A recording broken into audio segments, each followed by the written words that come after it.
جی آپ کا سوال ہے، مسئلہ ہے کہ عمر 23 سال ہے، احتلام کا مسئلہ رہا تھا لیکن اب نہیں ہے، بہت کمزوری ہو چکی ہے، اور مہربانی فرما کے کوئی رہنمائی کر دیں، کوئی ہیلتھی ہونے کی ٹپس اور کوئی انگریزی یا دیسی نسخہ بتا دیں جو استعمال کر سکوں۔ جی یہ تو ٹھیک ہے کہ اگر مسئلہ احتلام کا نہیں رہا تو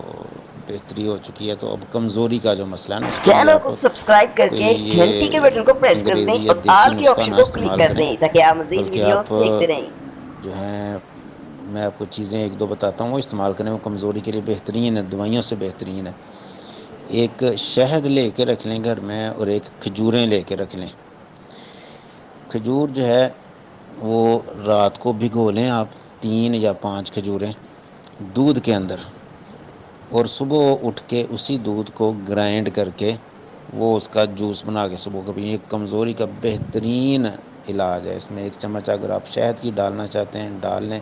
نہیں ڈالنا چاہتے ہیں ایسے بھی دودھ اور کھجور، ایک تو ہے کہ رات کو جب آپ اس کو دودھ میں بھگو دیں گے، اس کی گرمی کی جو تاثیر والا معاملہ ہوتا ہے نا، کھجور گرم ہوتی ہے، وہ معتدل ہو جاتا ہے دودھ میں بھگونے سے، تو صبح کے وقت اس کو دودھ میں ہی اسی میں گرائنڈ کر کے اس کے وہ گٹلیاں نکال کے یہ والا استعمال کریں روزانہ، تو یہ بہترین آپ کو انرجی فراہم کرے گا انشاءاللہ۔ اور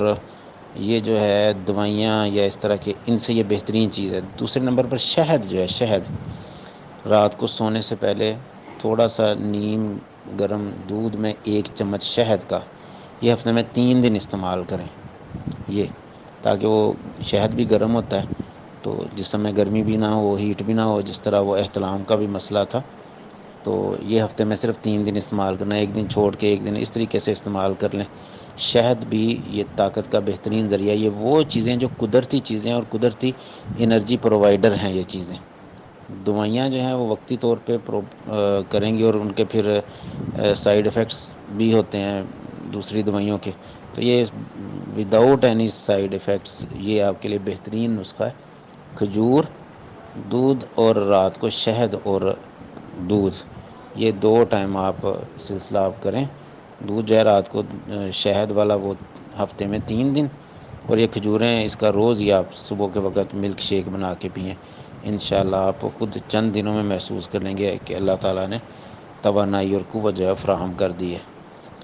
وعلیکم السلام ورحمۃ اللہ وبرکاتہ۔ جی آپ کا سوال ہے کہ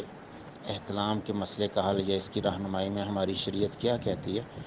جی اگر تو ضرورت سے زیادہ ہو رہا ہے تو پھر ٹھیک ہے، ایک بیماری کی نوعیت اختیار کر جاتا ہے تو ہم علاج اس کا کروا سکتے ہیں۔ شریعت اس بارے میں یہ نہیں کہتی کہ اگر کوئی بیماری وغیرہ اس طرح کی یا کوئی ایسا مسئلہ ہے تو آپ علاج نہ کروائیں، بالکل آپ کروا سکتے ہیں۔ احتلام وغیرہ اگر کثرت سے ہو رہا ہے، ٹریٹمنٹ ہمیں لینا چاہیے۔ اللہ تعالیٰ نے بیماریاں جو نازل کی ہیں اس کی شفا بھی اللہ تعالیٰ نے جو ہے نازل کی ہوئی ہے، تو بالکل کسی اچھے سے ڈاکٹر سے یا حکیم سے کنسلٹ کر کے آپ اس کا حل جو ہے مسئلے کا کروا سکتے ہیں، اس میں کوئی شرعی طور پر حرج والی بات نہیں ہے۔ السلام علیکم ورحمۃ اللہ۔